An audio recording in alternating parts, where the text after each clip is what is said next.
are finally getting around to that time of the season where the bottom feeder teams are getting officially eliminated from any sort of playoff or play-in contention. Now, I know we're all really shocked that the Detroit Pistons didn't make it into the playoffs, but I understand that being a fan of these teams like the Pistons or Spurs or Wizards can be really sad, even upsetting. I'm a Sacramento Kings fan, so that's basically been my entire life. But there's also a ton of things to be excited about, with the biggest thing, of course, being the 2024 NBA draft. All the new talent flooding into the league, players who could change franchises forever. I mean, this is one of the most fun things and fun aspects of the NBA. Except after doing a lot of research about this year's draft class, I've heard nothing but bad things. People saying that there's no real good picks, there's no generational prospects, there's no Victor Wembanyama, which I hate to hear because I'm not by any means someone who really looks at draft classes or draft prospects or is researching who's the next #1 pick. I don't do any of that. To be honest, all of the assortment of players that I'm going to be going through and giving my takes on is just my formulated opinion after going and researching other articles, YouTube videos, highlights, whatever it really is. It's just me processing that information and telling you guys how I think and how I feel, so you guys can respond in the comments below with how you feel. That's the whole point. So seeing people talk like they know that there's going to be no good talent in this draft class is weird because we have no clue. I mean, look at all the players who got drafted in the second round. Did anyone think that Nikola Jokic was going to be who he is now? No, not at all. And to be honest, if there was a draft prospect like Victor Wembanyama, I would be upset. I would think the NBA is generating players from the NBA headquarters to make new talent.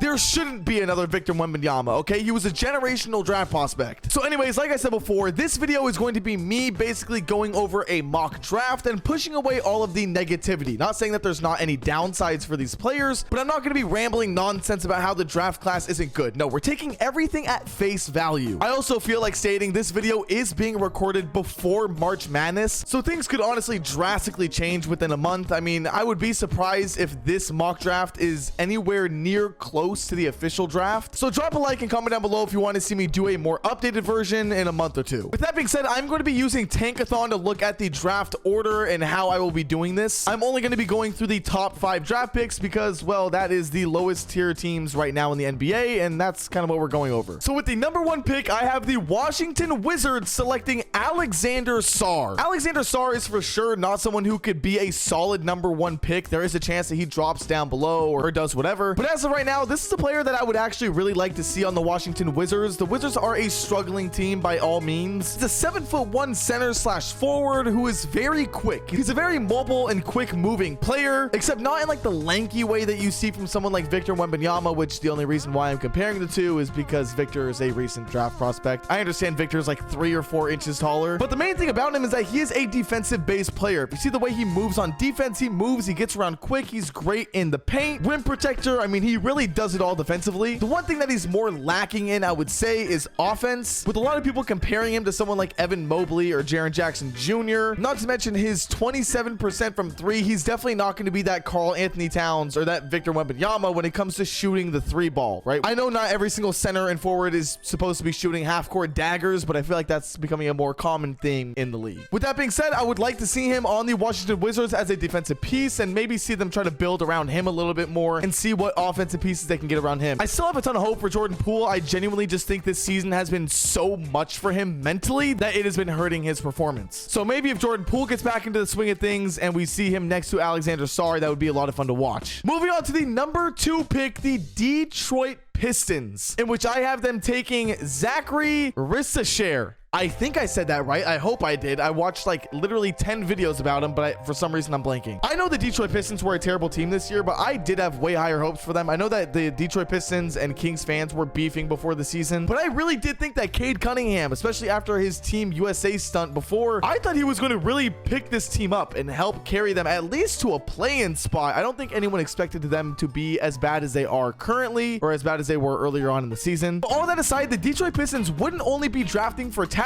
here, but he also fits the team perfectly. Being a 6'9" small forward, he's a great shooter for this team, which would help space out the floor a lot, especially when you're next to guys like Duren and Thompson, and also being the guy to kind of give the team a third point of attack after Cade Cunningham and Jaden Ivey. A lot of people also consider him to be a huge 3-and-D player, and although he doesn't really grab much rebounds, I don't think you really need that when you're next to guys like Duren and Thompson. I mean, especially Thompson. But like I said before, he does still provide that defense. He's not an absolute cone, tone, which is why I think he would just be great for this team on both sides. There's really no losing with this pick. I might actually get up on my feet for this one because with the 3rd overall pick, the San Antonio Spurs select Rob Dillingham. I'm gonna be honest, I watch absolutely no college basketball. I watch absolutely no G League basketball, Euro League, whatever it is. I am solely focused on the NBA. So when researching for this video and honestly just kind of looking at what players I wanted to invest in early, when I saw Rob Dillingham, I fell in love. And not only because of how good of a player he is, but how good he would fit on the San Antonio Spurs. The dude is insanely fast. He's a great three-point shooter, especially in tough shots. He has great mid-range, but one of the most underrated things is that his basketball IQ is very high. I'm watching some of his plays and some of his passes to his teammates, and I was sitting there actually wondering how someone in college, I think he's a freshman in college, is so damn smart at the game. And especially when joining a San Antonio Spurs team where it seems like their combined team average IQ without Victor is like 5, he would be so